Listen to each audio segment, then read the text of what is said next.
최근에 제 학생분 중 한 분이 이런 얘기를 하더라고요. 쌤, 제가 리스닝이 너무 안 되는데 그냥 무작정 듣기만 하면 영어가 늘까요? 리스닝이 늘까요? 라는 질문을 해주셨어요. 제가 생각하는 정답은 아니요 입니다. 왜냐면 우리가 전혀 모르는 영어를 듣기만 한다고 해서 알게 되는 게 아니죠. 원어민들조차도 언어를 배울 때 듣는 것뿐만이 아니라 보고, 써보고, 읽고 이런 게 종합이 되면서 영어가 느는 건데 듣기만 한다고 해서는 절대 늘지가 않고요. 그리고 또 문제는 내가 절반 정도도 이해하지 못한 상태에서 이거를 들으려고 집중을 한다고 해도 집중하는 게 쉽지가 않아요. 금세 그냥 멍때리게 되거나 잘못하면 영어에 대한 흥미조차도 잃을 수가 있어요. 그래서 개인적으로 그냥 무작정 듣기만 하는 거는 절대 추천드리지 않고요. 대신 복습으로 리스닝을 하는 거는 괜찮아요. 예를 들면 내가 테드 한 영상으로 공부를 한다라고 했을 때 처음에 정독하면서 제대로 해석하는 게 우선이 되어야 돼요. 의미도 제대로 파악하고 발음이나 이런 것도 최대한 따라해 보면서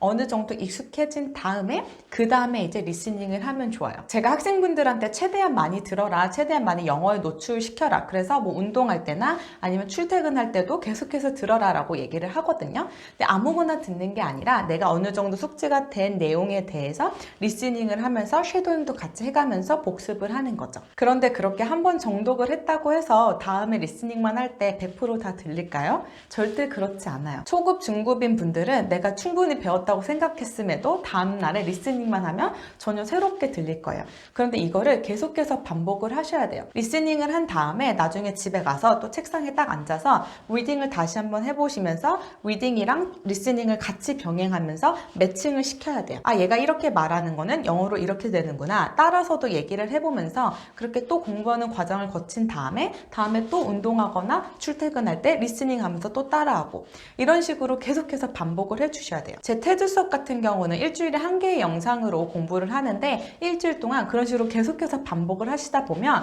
마지막 날쯤 되면은 충분히 편안하게 들리실 거예요. 그런데 만약에 저는 반복해서 듣는 게 너무 힘들어요. 출퇴근 때는 그나마 좀 재밌게 영어를 듣고 싶어요 라고 하신다면 개인적으로 초급, 중급인 분들은 EBS 라디오를 추천드려요. 상급 수준 정도 되시는 분은 사실 우리나라에도 영어로 하는 라디오 방송이 꽤 있거든요. 그런 거를 들으면서 어느 정도 이해가 되신다면 그렇게 하면 좋은데 만약에 내가 이걸 들어봤을 때 전혀 무슨 말인지 모르겠고 집중도 안 된다 라고 하시면 한국말에 좀 섞여있는 재미있게 영어를 배울 수 있는 EBS 라디오나 아니면은 팟캐스트 같은 거 적절하게 재미를 가미한 거를 보시는 거를 추천드려요. 그래서 리스닝 하나만을 하더라도 효율적으로 나에게 가장 맞는 방법을 찾아서 해야지만 효과적으로 영어 공부를 하실 수가 있어요. 테드 강연으로 하는 제 온라인 수업을 듣고 싶은 분은 아래 하단에 린지 영어 카페 링크가 있어요. 제 온라인 수업을 들으면서 체계적이고 효과적으로 영어 공부하시면 전반적인 영어 실력을 향상시킬 수 있어요. 그럼 저는 다음 시간에 찾아뵐게요.